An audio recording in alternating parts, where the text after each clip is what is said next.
one spot I'm going to try and take advantage of is on wet boards, or very coordinated boards, I'm going to try and check raise him and just barrel him all the way down. And in general, I'm going to try, I don't know, I don't think I got that many opportunities in this session, or maybe I just pansied out, but I'm going to try in general to run some big 3-barrel bluffs against him, because I think he gives me quite a bit of credit on river bets in general, like, or big bets in general. I think he doesn't think I'll be bluffing too often, so I'll try and bluff in those circumstances more often than I would against other players. Top right is pretty standard hand, and pretty standard hand down here. I think he shoves in. His shove with threes is fine. I'll be bluffing there enough, I think.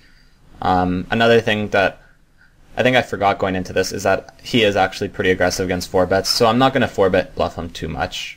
Or at least I realized that towards the end of the session, that in future sessions I don't want to be 4-bet bluffing him too much. But I think I still 4-bet bluff him a couple times here, and usually it doesn't work out.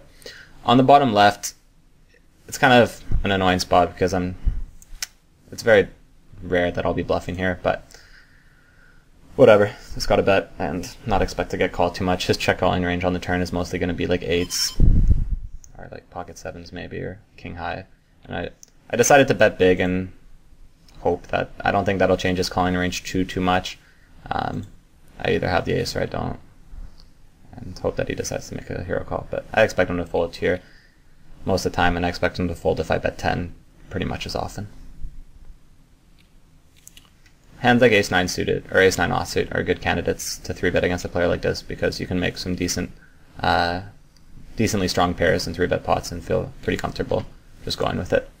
So here I was kind of at a dilemma, because this is a player who, if you check call him on the flop, I think he's going to barrel you down quite a bit. And in general, I was going into this match planning on slow playing a fair bit against him, because he really likes to pounce on you if you seem like you can't have a strong hand, and he's very, very willing to just shove in all his chips, you know, even in a small pot, if he thinks you just don't have a hand that you can call with. And at the same time, he's willing to value bet reasonably thinly in those spots. So I think slow playing in general against him is pretty good, but I don't think this is the best board for a couple of reasons.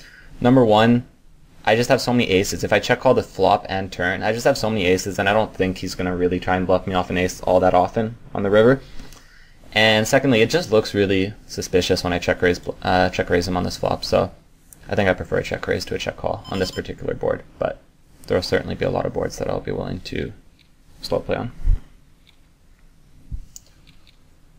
And I turn a boat, but again, it's one of those spots where I improve my hand, but it's not the greatest, because I'm not going to be bluffing that turn very often, and it's tough.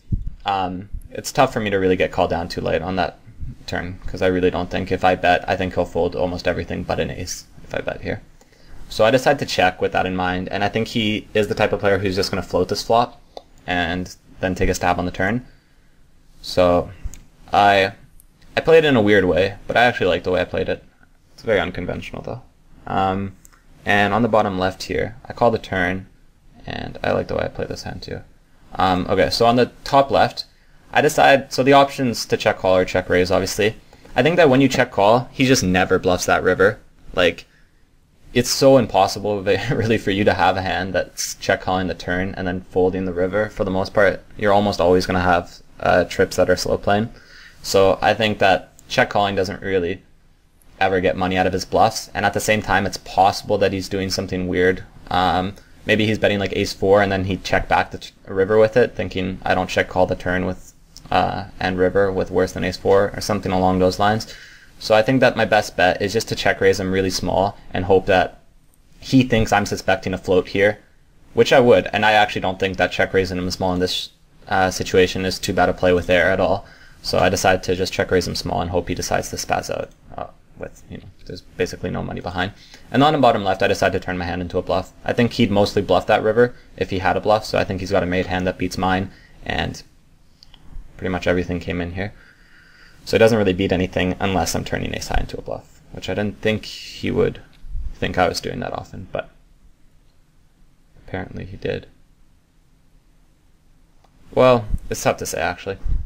I still like my bet for sure. He calls with pocket sevens, which he does beat some of my value betting range there, actually, because I would probably bet a 6, I guess, and I don't really have any 10s, but he's doing pretty dicey against my range there in general.